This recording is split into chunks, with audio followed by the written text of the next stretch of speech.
ታሪካችን የሚጀምረው በእስር ቤቱ መውጫ ላይ ፖሊሶች በቅርብ የተፈቱ እስረኞችን በሰልፍ ያቆማሉ።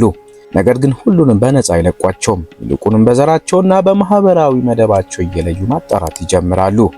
ተሰሚነት ያላቸውና ባለስልጣን ዘመድ ያላቸው ሰዎች በነፃነት ሲሄዱ፣ ምንም ጥፋት የሌለባቸው ከተገለሉ የጎሳ ማህበረሰብ የተወለዱ ወንዶች ግን ተለይተው በኃይል ወደ ሌላ ወረዳ ፖሊሶች ይተላለፋሉ።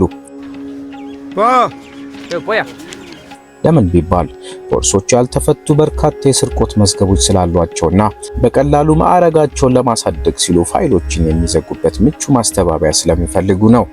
ይህ ጨካኝ እውነታ ለታሪካችን መግቢያ ይሆነናል። ይህም ደካማ ለሆኑ ማህበረሰቦች ህግ ጠበቃ ሳይሆን ወጥመድ ሆኖ ያሳየናል።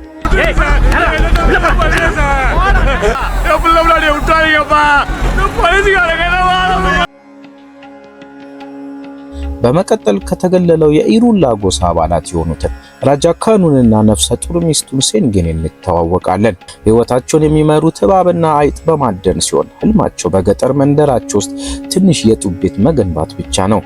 አንድ ቀን ራጃ ካኑን መርዛማ እባብ እንዲይዝ ወደ መንደሩ አለቃ ትልቅ መኖሪያ ቤት ይጠራል። እባቡን በተሳካ ሁኔታ ይዞ የቤተሰቡን ህይወት ያድናል። ነገር ግን ይህ ሰላም ብዙ አይቆይም። ከጥቂት ቀናት በኋላ ከዚያው ካለቃው ቤት በርካታ የወርቅ ጌጣጌጦች ይሰረቃሉ። ራጃ ካና በቅርቡ በቤቱ ውስጥ ስለነበር ብቻ ጥርጣሬው ወዲያውኑ በሱ ላይ ያርፋል። ፖሊሶች የጎሳውን መንደር ሲወሩ ራጃ ካኑ ለጡብ ስራ ወደ ሌላ ከተማ መሄዱን ይረዳሉ። በዚህ ጊዜ መንደርተኞችን በኃይል በመደብደብ የራጃ ካኑ ወንድም ኢሩታፓንን እህቱንና ነፍሰ ጡር የሆነችውን ሴንጌንን እሱ ያለበትን እንድትናገር ለማስገደድ በቁጥጥር ስር ያውሏታል። ይህ በእንዲህ እንዳለ ከስራ ሲመለስ የመንደሩ ሰው ቀጥቅጠው ለፖሊስ አሳልፈው ይሰጡታል። ነፍሰ ጡሯ ሴንጌንን ትለቀቃለች። ነገር ግን ወንዶቹ ዘመዶቿ በፖሊስ ጣቢያው ውስጥ አስከፊ ስቃይ ይደርስባቸዋል። ሙሰኛ መኮንኖች የሐሰት የእምነት ቃል እንዲፈርሙ በኃይል ይደበድባቸዋል። ራጃ ካኑ ግን ከፍተኛ ስቃይ ቢደርስበትም በጥፋተኝነት አላምንም በማለት በልጁ እየማለ ንጽህናውን ይከላከላል። የተሰቃየችውን ሴንጌኒ ምግብ ይዛ ወደ ጣቢያው ስትመለስ ባሏ እጆቹ ታስረው ተንጠልጥሎና ክፉኛ ቆስሎ ስታየው እጅግ በጣም ትደነግጣለች።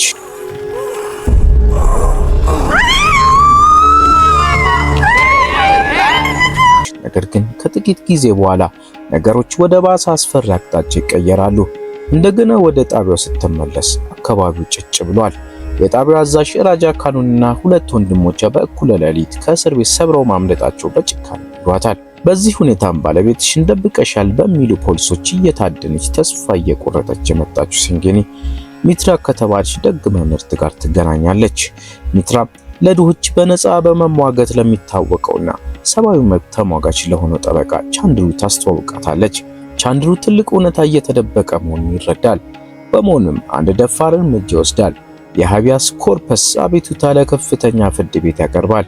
ይህ ህጋዊ ትዕዛዝ የፖሊስ መምሪያው የጠፉትን ሰዎች በህይወት መኖራቸውን ለማረጋገጥ ፍርድ ቤት ፊት እንዲያቀርብ ያስገድዳል።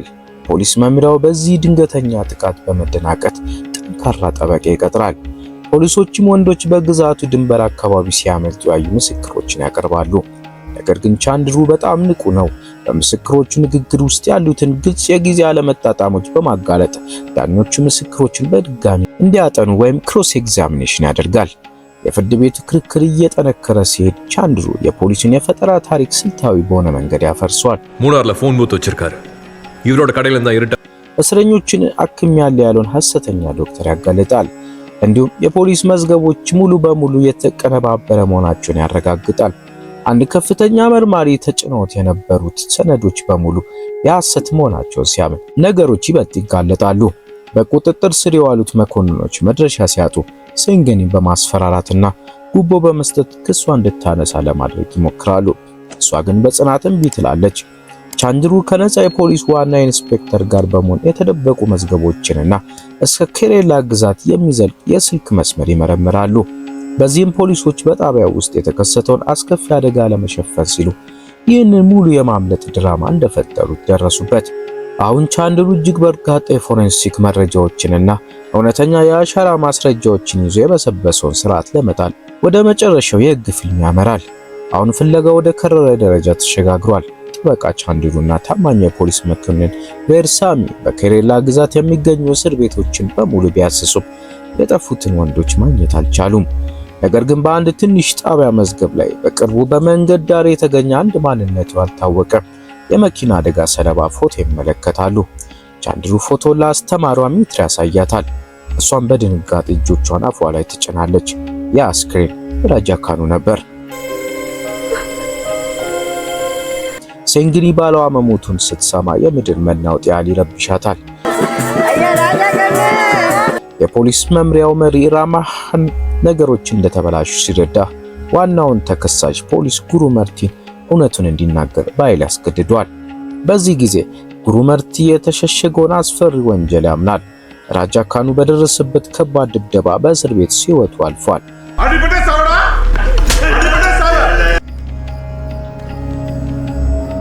ፖሊሶቹ ጥፋታቸውን ለመሸፈን ሲሉ አስክሬኑ በሌሊት መንገድ ዳር ጥለውት እንደ አደጋ አስመስለውታል።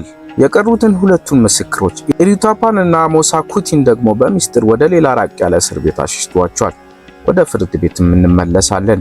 ተከላካዩ ጠበቃ ራማን አስክሬኑ የተገኘው ከእስር ቤት ውጪ ስለሆነ ፖሊስ ተጠያቂ ሊሆን አይችልም ሲል ይከራከራል። ነገር ግን ቻንድሩ እጅግ አስደናቂ የፎረንሲክ ማስረጃዎችን ያቀርባል። በሟቹ ራጃ ካኑ ደረት ላይ የተገኘ ጫማ አሻራ ከጉሩመርቲ ጫማ ጋር አንድ አይነት መሆኑን ያረጋግጣል። በተጨማሪም ፖሊሶች የራጃ ካኑን አይን ለማስከፈት የተጠቀሙበት የበርበሬ ዱቄት በሬሳው አይን ውስጥ ማግኘቱ ሰውየው ከመሞቱ በፊት በጣቢያው ውስጥ እንደተሰቃየ ያለምንም ጥርጥር ያሳያል። በዚህ መሃል ቻንድሩና ሚትራ የተደበቁትን ሁለቱን ምስክሮች በኬሬላ እስር ቤት ውስጥ ፈልገው በማግኘት ፍርድ ቤት ፊት ያቀርባቸዋል። ምስክሮቹ በእንባ እየታጠቡ ፖሊሱ ጉሩመርቲ እንዴት የራጃ ካኑ ደረት በጫማው ይረግጠው እንደነበርና ሌሊቱን ሙሉ ሲያሰቃየው እንደነበር ለዳኞች ይመሰክራል። ታማኙ መኮንን ቬርሳሚም ሌላ ትልቅ ቦምብ ይጥላል። በትክክለኛው የሌብነት ወንጀል ቦታ የተገኘው የጣት አሻራ የራጃ ካኑ ሳይሆን የቪሌጅ ፕሬዝዳንት የገዛ ዘመድ መሆኑን ያሳያል። ፖሊሶቹ ከእውነተኛው ሌባ ጉቦ ተቀብለው ዶዎቹን መስዋዕት አድርጓቸዋል። ሁሉንም የፎረንሲክ ማስረጃዎችን የታማኝ ፖሊሶችን የምርመራ ውጤትና የምስክሮችን ቃል ያዳመጠው የዳኞች አካል የመጨረሻውንና ታሪካዊ ውሳኔ ያስተላልፋል። ራጃ ካኑንና የኢሩላ ጎሳ አባላት ከስርቆት ክሱ ሙሉ በሙሉ ንጹህ መሆናቸውን ይታወጃል። ግድያውን የፈጸሙትና ወንጀሉን የሸሸጉት የፖሊስ መኮንኖች በሙሉ ማዕረጋቸው ተገፎ በቁጥጥር ስር እንዲውሉና ከፍተኛ የእስር ቅጣት እንዲፈረድባቸው ይወሰናል። ፍርድ ቤቱ በተጨማሪ መንግስት ለሴንግኒና ለተጎዱ ቤተሰቦች ትልቅ የገንዘብ ካሳ እንዲከፍል፣ ከሁሉም በላይ ደግሞ ለመላው የኢሩላ ማህበረሰብ በመንደሩ መሃል ላይ ህጋዊ የመሬትና የቤት መስሪያ መብት እንዲሰጣቸው ያዛል። ፊልም የሚጠናቀቀው ሴንግኒ ፍትህን አግኝታ በኩራት አዲሱ ቤቷ ደጃፍ ላይ ስትቀመጥ ነው። ትንሿ ልጇ ደግሞ እንደ ጠበቃ ቻንድሩ እግሯን አነባብራ ጋዜጣ ስታነብ ቻንድሩ በፈገግታ ይመለከታታል። ይህ ታሪክ የሚያሳየው ህግ የባለጸጋዎች ብቻ ሳይሆን የድሆችም ጋሻ መሆን እንደሚችል ነው።